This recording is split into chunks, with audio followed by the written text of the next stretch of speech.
is really important to understand about architecture is it's more than just sitting down, creating a building, and then you're done. It's a process. We're allowed to be thought leaders and think things through. Anybody who's gone to architecture school and understood how to create a project means they've worked through analysis and data and history and options and figured it out, whether there's an economic component in it, a sociological component, urban planning component, whatever the components are that you end up by creating the final product. There's a way in which you communicate, work with a team, figure out analysis, and follow through to the end to get a product done.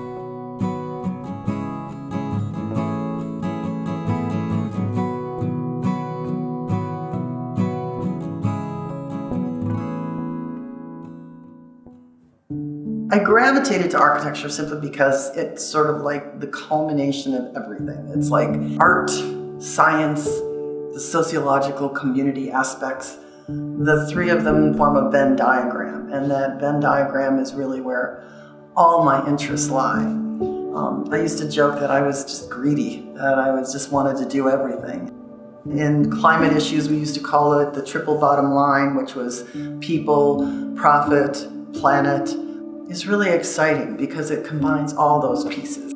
Architecture allows you that freedom to concentrate on art and be the diva designer or the materials expert and go into the science components of expansion joints, or it allows you, in my case, to really spend more time on the users and the sociological components.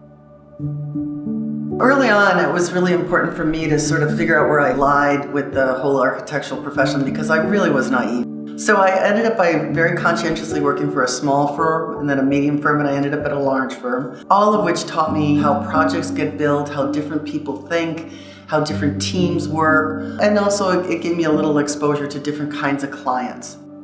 When I ended up by starting my own firm, it was solely to work with nonprofits and community groups. And that was where my heart was. And so I wanted to advance those groups with their mission and use all the skills that I picked up in those three other firms, whether it was contracting or understanding cost estimation or negotiation with real estate people. It was to try to work on that to get the best optimum result.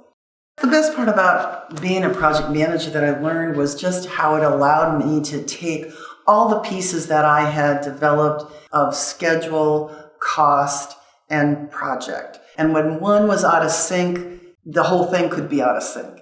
Using those skills that you pick up and using the process that you should have learned back in architecture school really allowed me to be a better project manager. I learned how to listen closer because someone didn't listen, or I learned how to examine issues more because a thoughtful boss had asked me questions following a meeting.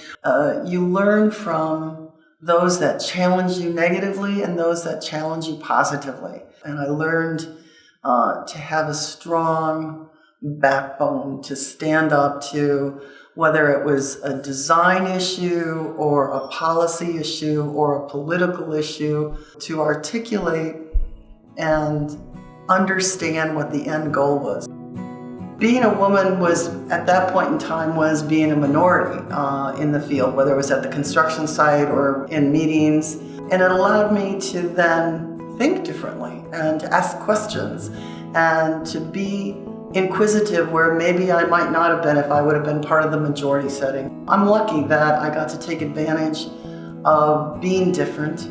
I'm certain that, being a woman played a part, but I also think that really my socioeconomic state when I came into the field probably had more to do with it. It gave me a little bit more of an edge to think things through and to question authority and to question what was going on. There are huge peaks and valleys with the architecture and construction industry, and so during one of those, I was lucky enough to get laid off, and it allowed me to follow my heart, which was to work with nonprofit organizations and community groups. I got to literally be hands-on with people, developing the same kind of projects that I had hoped to do. But my small one-person firm with 2 to 5 contract employees was going against firms that had 200 and 300 people. And I realized at that point that I needed to be thinking of other things, either growing or combining or moving on. I ended up by taking a job really just because I was exhausted with running my own practice. And it was a really lucky break for me because, again, my goal was to work for the betterment of public and built environment. And I was lucky that I got chosen to work for the state of Minnesota Department of Administration, working with other project architects who really understood the value of translating and getting their projects built, whether it was groups like the International Wolf Center or Vietnam Veterans or Korean War Memorial, or those kinds of complex, emotional boards that you have to deal with, not just that looks good, but also that operates well. Working with them was a true delight in how I was able to translate using basic skills that I had learned in those preliminary years, then really honing them down to better negotiations to get the project built that they wanted to see built, and that was really exciting. I became a project manager for the state of Minnesota, and that's where I really started to soar. And from there, I moved on to working more with campuses and working with more with universities, and was excited about moving on to work with the Minnesota State College and University system. That's when I really got to help influence policy and procedures, or the security components of buildings, or the space utilization that allows for better usage of tuition dollars. MCTC is a wonderful campus. Minneapolis College is what they're calling it now. I actually worked in here as an architectural instructor when it was the VOTEC school, and that's when I realized early on that I was not cut out to be an architectural instructor, that I was more hands-on, that I wanted to see projects built, and I realized that students' projects were not going to be built.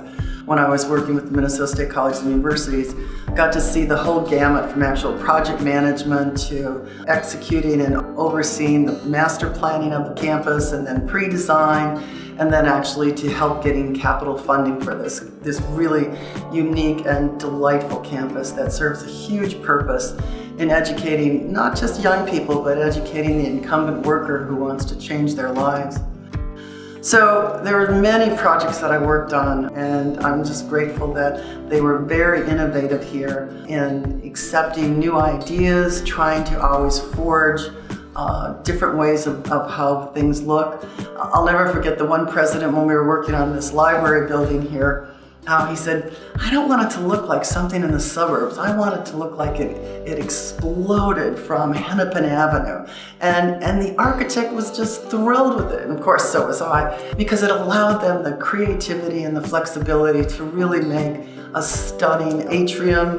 As you drive by Hennepin Avenue, it's a billboard for education. And literally the art actually reflects that billboard, which was one of the many things that I got to do when I was at the Minnesota State Colleges and Universities, help do policies on art, on security, on space use and space guidelines, and on master planning guidelines that help make the long-term goal really important for the short-term project.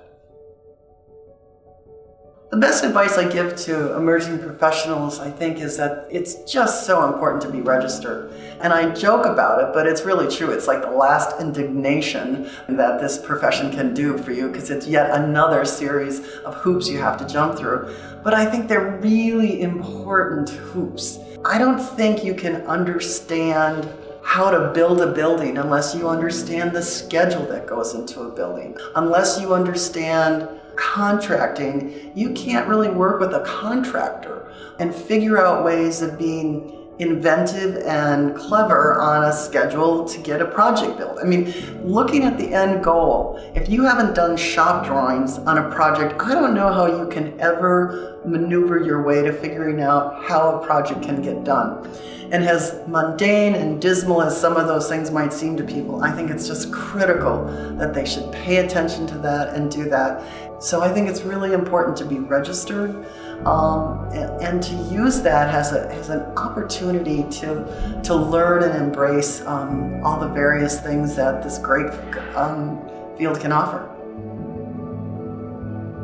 Yeah, I was actually the first to be elevated that was in the built environment for public architecture in Minnesota. So that was a a real thrill to me because I was hoping that it would be one of many who would follow me and continue on.